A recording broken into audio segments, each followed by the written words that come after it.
The year 2012 was dominated by a presidential election in America, a leadership transition in China, and turmoil in the Middle East. And in the coming months, the eyes of the world will continue to be on the conflict in Syria.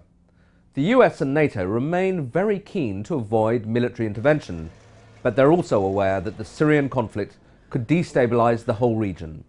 Refugees are already pouring into Jordan and Turkey, and the Syrian conflict's destabilizing the balance of power in Lebanon.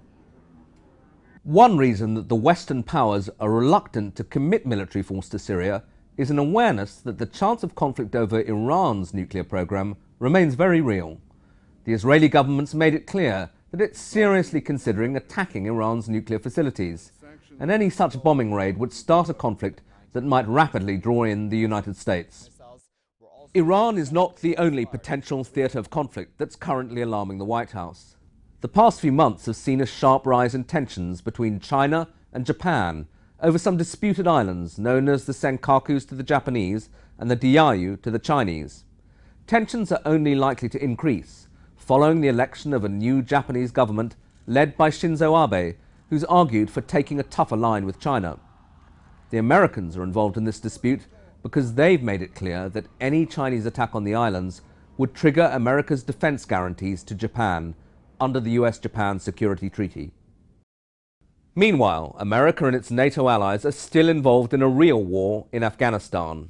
The next year there will be dominated by the build-up to the withdrawal of Western troops during the course of 2014.